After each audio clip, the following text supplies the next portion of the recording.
नमस्कार दोस्तों, मेरा नाम है अर्पित और आपका स्वागत करता हूं अपने YouTube चैनल पर। दोस्तों, इस YouTube चैनल पे ये मेरा वीडियो पहला ज़रूर है, लेकिन इसमें आपको एक बहुत अच्छी बात करने वाला हूं।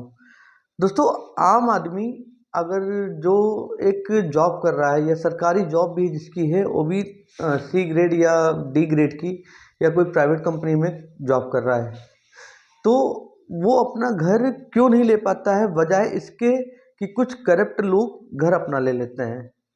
तो आज हम इसी पे ही डिस्कस करने वाले हैं, क्योंकि घर क्या है ना दोस्तों, घर एक चीज़ नहीं है, ये एक हमारे इमोशन से जुड़ी हुई चीज़ है, जिसको बहुत सारे लोग लेना तो चाहते हैं, लेकिन कहीं ना कहीं कुछ ना कुछ वजह से वो ले नहीं पाते हैं। तो आज हम इसी पे ही बात करने वाले हैं कि क्यों एक करप्ट आदमी घर पे घर लेता चला जाता है और एक ईमानदार सच्चा मेहनती आदमी एक घर लेने के लिए जिंदगी भर स्ट्रगल करता है, पैसे जोड़ता रहता है, लोन चुकाता रहता है, ना जाने क्या क्या और कहाँ कहाँ पेपरबाजी के चक्कर में ही फंस के रह जाता है। और ये बहुत ज़्यादा ज़रूरी है इस मुद्दे पे बात करना। इसलिए मैंने सोचा कि इस वीडियो को ही पहला अपना वीडियो मानते हुए आपके लिए एक बहुत अच्छी जानकारी देनी चाहिए। तो दोस्तों, मैं शुरू करता हूं और उम्मीद करता हूं अगर आप ये वीडियो मेरी देख रहे हैं तो ज़्यादा से ज़्यादा लोगों तक शेयर करिएगा, और उसके अलावा अगर आप पहली बार है तो चैनल को सब्सक्राइब और लाइक वीडियो को ज़रूर करिएगा। तो शुरू करते हैं। सबसे पहले दोस्तों हम ये समझते हैं पहले कि एक घर, पहले मैं आपको एक वीडियो पिक्चर्स बनाता हूँ। समझिए, एक ये बिल्डिंग्स है, ठीक है, जहाँ पे ये मैं बना पिक्चर बना देता हूँ।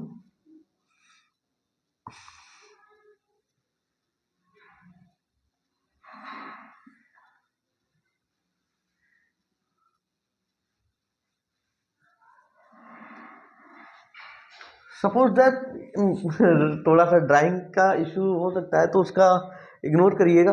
तो ये एक वीडियो मैं बना रहा हूँ जिसपे ये एक घर है, ठीक है। अब ये घर क्या होता है दोस्तों कि मैं आपको और भी बताता हूँ कि मैंने ये वीडियो को ना मैंने लिखा हुआ है, प्रॉपर डिस्कस अपना एनालिसिस करके ही वीडियो में बनाता हूँ। ये इस कॉपी में मैं लिख कर बताता हूँ, कहीं भी कोई हवाबाजी की बातें मैं नहीं करने वाला हूँ। तो मान लेता हूँ जैसे कि ये एक घर है, ठीक है, जिसकी कीमत है 1 CR, 1 करोड़, 1 करोड़ रुपए की इसकी घर की कीमत है।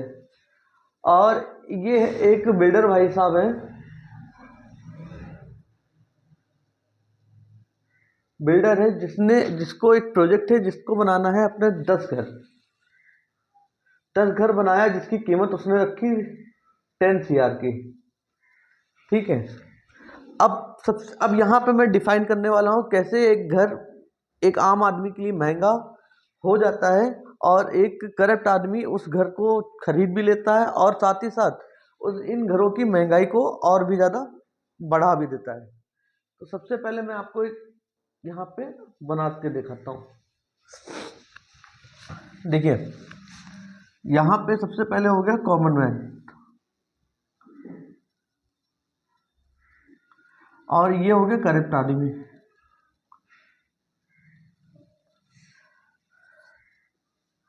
अब कॉमन मैन सबसे पहले समझते हैं, इनको अगर भाई साहब को घर लेना है तो सबसे पहले इनको बिल्डर से कांटेक्ट करना पड़ेगा। बिल्डर से कांटेक्ट करने के बाद इनको अपनी सारी फाइल कंप्लीट करनी पड़ेगी एक घर लेने के लिए। और उसके अलावा इनको सबसे पहला करना पड़ेगा कि सारे कागज के काम के अलावा इनको सबसे पहले डाउन पेमेंट की जुगाड़ है। डाउन पेमेंट में मैक्सिमम रेट बता रहा हूँ कि अगर कोई भी होम रेट अगर दे रहा है तो 3 से 3.5%,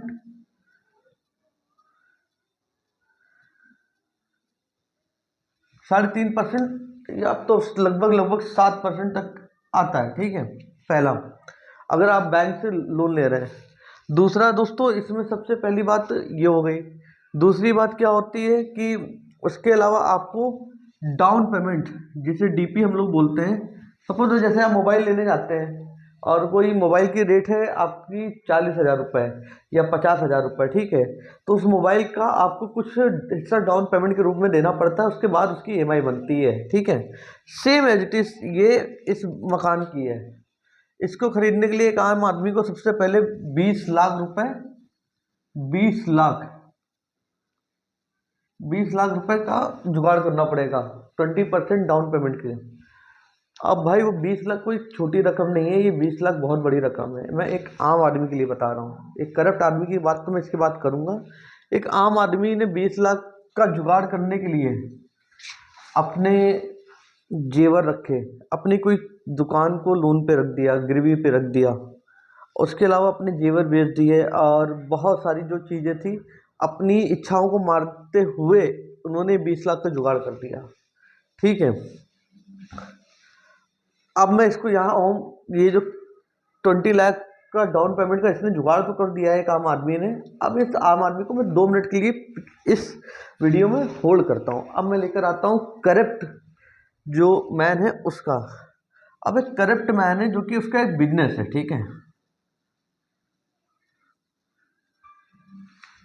अब ये करप्ट आदमी क्या करता है, इसने पूरे साल में कमाया 10 करोड़।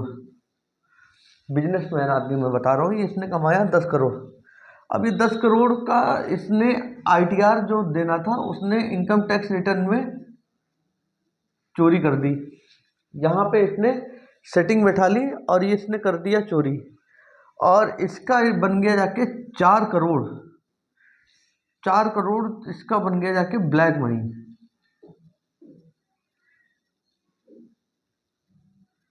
ये ब्लैक मनी बन गया, समझना। 10 करोड़ था, इनकम टैक्स देना था, इसने इनकम टैक्स की चोरी करके ये इसने बचा लिया पैसे, इसने 4 करोड़ रुपए बना दिए। ठीक है, 4 करोड़ बनाने के बाद अब ये क्या क्या सोच रहा है कि ये पैसा इसके पास कहीं इन्वेस्ट कर नहीं सकता, बैंकिंग सेक्टर में कहीं ये लगा नहीं सकता है, घर पे ये पैसा 4 करोड़ रख नहीं सकता है, कंटिन्यू अपना इस 4 करोड़ पे देख रेख नहीं कर सकता है।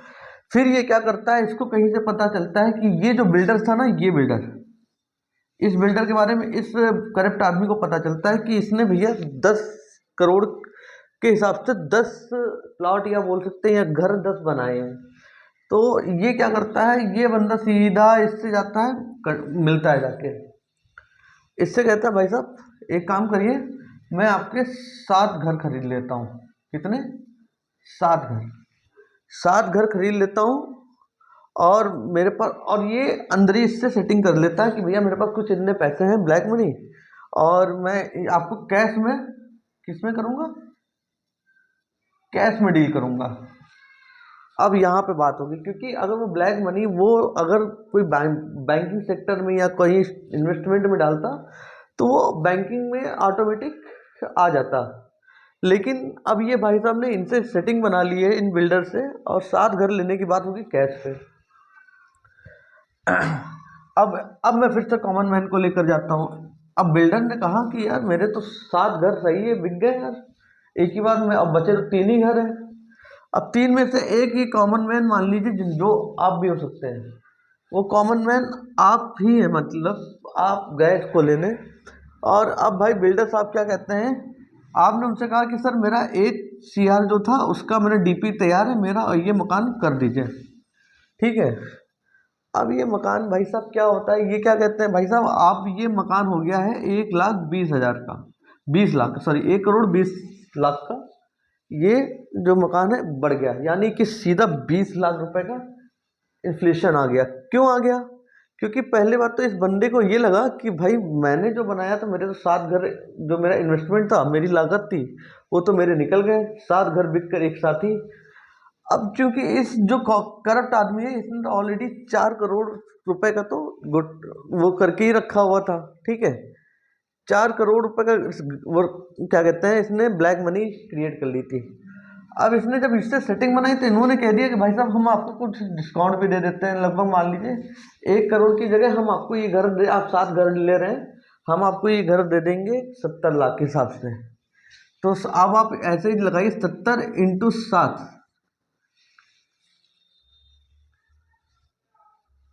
4,90,00,000, इसके 7 घर हो गए।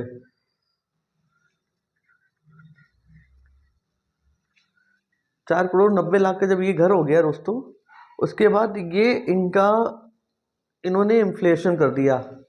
अब उसने कहा कि भाई मेरा घर तो यार लागत के हिसाब से निकल गया, ठीक है, और हाँ, एक बात समझिएगा कि ये घर जो 1 करोड़ रुपए का था, ये आम आदमी को 1,20,000 रुपये इस वजह से भी पहुंच गया क्योंकि ये तो ईमानदारी से ले रहा है घर, जिसमें इसको स्टैम्प ड्यूटी स्टैम्प ड्यूटी भी देनी पड़ेगी।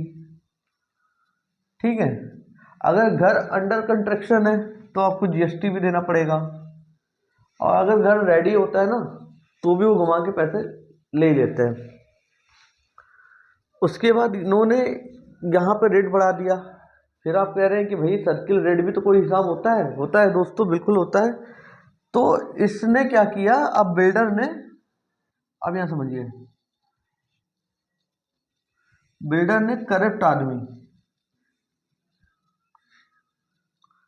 करप्ट मैन से बोला कि भाई साहब एक काम करिए, कुछ चीज़ें हैं जिन्हें हमें वाइट दिखाना पड़ेगा, जिससे हम वाइट मनी के हिसाब से ही ले पाएंगे। तो उसने कहा ठीक है। उन्होंने कहा एक काम करिए, इसके जो सर्किल रेट के हिसाब का पैसा है, वो स्टैम्प ड्यूटी, ये सब आप मुझे कैश 1 नंबर के पैसे में दिखा दीजिए, बाकी का पैसा मैं आपसे कैश में, मतलब कैश में ले लूँगा। तो ये सब भाई साहब, जब अब कॉमन आदमी इसी वजह से नहीं खरीद पाया, ये मकान क्यों नहीं खरीद पाया, कारण यही रह गया कि ये जो करप्ट आदमी है, इसने एक साथ ये ज़मीन खरीद ली। अब भाई अगर ये इनकम टैक्स चोरी नहीं करता, ईमानदारी से पैसा दे देता सरकार को, तो इसके पास तो कुछ नहीं बचता। इसने पैसा चोरी किया, और उसके बाद उसने कहा कि मैं सीधा इधर जा रहा हूँ मकान खरीदने। ठीक है, रियल एस्टेट की तरफ जाने के बाद ये बंदे ने मकान खरीदा है। अब वो जो 4% किसी एवं ही चले जाते हैं, बिल्कुल ही बेकार हो जाते हैं। उस करप्ट आदमी के पास क्या आ रही है, उसके साथ आ रही है इसके पास प्रॉपर्टी, इसको मिल गई प्रॉपर्टी। ठीक है, 1 नंबर की जमीन बन गई है, प्रॉपर्टी मिली जा रही है। तो ये भाई इसके लिए तो कोई महंगा नहीं है, ये तो खुलकर इन्वेस्टमेंट करेगा, ये तो बिल्कुल ही करेगा। लेकिन आप हो गए या मैं हो गया, कोई मिडिल आदमी, कोई मिडिल जो मिडिल तबके का आदमी है, जिसको सिर्फ एक घर चाहिए था, अब भाई वो उसको 1,20,000 का, 1,20,00,000 का घर है, उसने 1 करोड़ रुपये कैसे भी 20 लाख का जुगाड़ किया। अब उसको पता चलता है भाई साहब कि ये हो गया महंगा। बिल्डर कहता है भाई साहब ये पिछले हफ्ते के रेट थे, अब रेट बढ़ गए हैं, क्योंकि बिल्डर को पता है ना, मेरे तो सिर्फ 10 घर में से 7 तो ऑलरेडी बिक गए, इन्वेस्टमेंट मेरी जो लगी थी वो तो निकल आई। तो अब मैं बस यही बताना चाह रहा था दोस्तों, सबसे पहली बात, इसका क्या होना चाहिए, कैसे होना चाहिए, कुछ इस पे सरकार को ना ध्यान देना चाहिए, और ऐसे लोगों के खिलाफ सख्त से सख्त कार्रवाई भी होनी चाहिए जो ऐसे केस में लिप्त हैं। उम्मीद करता हूँ दोस्तों आपको ये वीडियो समझ में आई होगी कि एक आम आदमी घर क्यों नहीं खरीद पाता है, और घर महंगे और महंगे और महंगे ही होते चले जा रहे हैं, जबकि करप्ट आदमी एक की बजाय 7 घर खरीद लेता है। यहाँ पे 7 घर वो खरीद लेता, वो भी इनकम टैक्स के चोरी करके। अब यहाँ पे इनकम टैक्स की आप कहेंगे वो कैसे चोरी हो गई, चोरी का मतलब उसने भाई 10 करोड़ कमाया। ठीक है, 10 करोड़ जब टैक्स भरने का टाइम आया तो उसने क्या दिखाया कि मैंने अपनी जो हमारी फैक्ट्री थी, क्योंकि ये बिजनेसमैन है, ठीक है, इसने ये दिखाया कि भाई हमने सैलरी पेपर में सारी चीज़ें इंडिया में पेपर चलती है, कोई मुँह वाली बात नहीं होती है। पेपर में आपको दिख रहा है वही मान्य होगा और कुछ नहीं मान्य होगा। इसने दिखाया कि भाई मैंने जो सैलरी वो मैंने बढ़ा दी। ठीक है, लेकिन मेरी जो मशीनें ख़राब हुई हैं उनकी रिपेयरिंग कॉस्ट आई है, फैक्ट्री मेंटेनेंस कॉस्ट आई है। यही सब दिखाकर इसने अपना टैक्स जो 10 करोड़ में देना था 4%, यानी कि 4 करोड़ रुपए उसने अपना बचा लिया जो एनुअल था। अब वो पैसा बच गया, वो ब्लैक मनी बन गया। वो ब्लैक मनी उसने इन्वेस्ट किया रियल एस्टेट में।